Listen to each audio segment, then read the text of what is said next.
আসসালামু আলাইকুম। আজকে আপনাদের দেখাবো অতি সহজে দ্রুতভাবে কীভাবে আপনারা গরুর মাংসটা ভুনা করবেন। দেখেন আমার গরুর মাংসটা আমি ভুনা করেছি, কতটা লোভনীয় হয়েছে। জাস্ট অল্প কিছু উপকরণের মাধ্যমে আমি গরুর মাংসটা ভুনা করেছি। আমার মশলাগুলো ফলো করবেন, আর যারা আমার চ্যানেলে নতুন তারা অবশ্যই সাবস্ক্রাইব করে আমার পাশে থাকবেন। আমি 1 কেজির মতো মাংস নিয়েছি, এখানে প্রায় হাফ কেজি কাছাকাছি আমি পেঁয়াজ নিয়েছি, মশলা নিয়েছি, দারচিনি, এলাচি, লং, তেজপাতা। আমি সবগুলো লংয়ের মাথার অবশ্যই উপরে যাতে ফুলটা থাকে সেটা দিবেন, তাহলে তরকারির ফ্লেভারটা খুব ভালো আসে।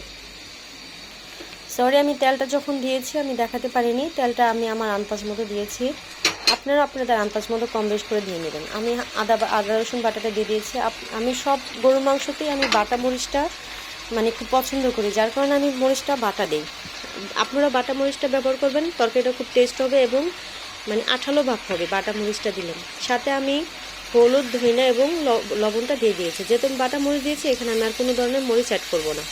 তো আমি মশলাটা আগে ভাজবো তেলে একদম ভাজা করে আমি সামান্য একটু পানি দেবো। সেই পানিতেই আমি পুরোটা মাংস রান্না করব। আর কোনো পানি অ্যাড করার প্রয়োজন নেই, যেহেতু মাংসতেই আলাদাভাবে পানি ওঠে। আমি এতটুকু পানিতেই আমি আগে মশলাটা ভালো মতো কষাবো। যেহেতু আমার 1 কেজি পরিমাণ আমার মাংস রান্না করব, তো এতটুকু মশলার পানিতেই আনাফ হয়ে যাবে।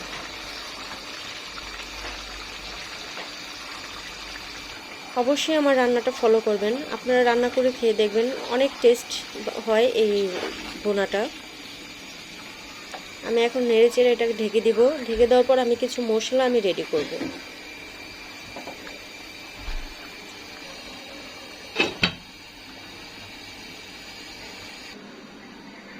এখানে আমি জয়ফল, জ্যোতি আমি 1 পিস নিয়েছি, আর 10টার মতো গোলমরিচ এবং জিরা। অবশ্যই বেটে নিতে চেষ্টা করবেন। সব তরকারিতে টেলে দেখা যায় ফাঁকি করে, সব তরকারিতে টেলে ফাঁকি করাটা ভালো লাগে না।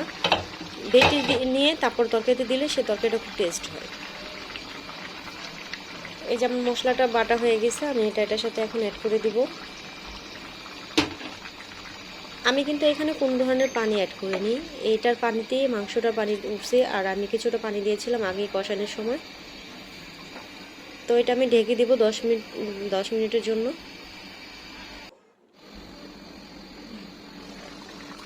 মোটামুটি আমার এটা এখন একটু কষানো ভাব হয়ে গেছে। অবশ্যই লো হিটে রাখতে হবে আপনাদের, এটা বেশি হাই হিটে রাখা যাবে না, তাহলে হয় কি পানিটা শুকায় যাবে, আপনার মাংসটা সিদ্ধ হবে না।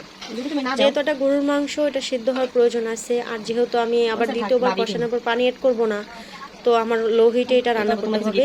যখন মাঝামাঝি হয়ে আসবে তখন কিছুটা টমেটো সস এবং কয়েক টুকরা কাঁচামরিচ দিয়ে দিবেন। অবশ্য কাঁচামরিচগুলো ভাঙবেন না, যেহেতু আমি গোলমরিচ দিয়েছি এবং হলো বাটা মরিচটা দিয়েছি, তো এটা আর ভাঙার প্রয়োজনে, তাহলে অনেকটা ঝাল হয়ে যাবে। তো আপনারা এভাবে লো হিটে এভাবে ঢেকে রান্না করে নেবেন। এই যে আমারটা অলরেডি রান্না হয়ে গেছে। তো আমি 2টা রসুন দিয়েছিলাম, আমার হাজব্যান্ড রসুনটা খুব পছন্দ করে গরুর মাংসতে, যার কারণে আমি 2টা রসুন দিয়েছি। আপনারা চাইলে স্কিপ করতে পারেন, কোনো সমস্যা নেই। আর রসুনটা আসলে গরুর মাংস ভুনাতে দিলে খুব টেস্ট হয়। আর হলো নামানোর আগে অল্পই কিছুটা ঘি দিয়ে দিবেন। এই যে আমার মাংসটা হয়ে গেছে।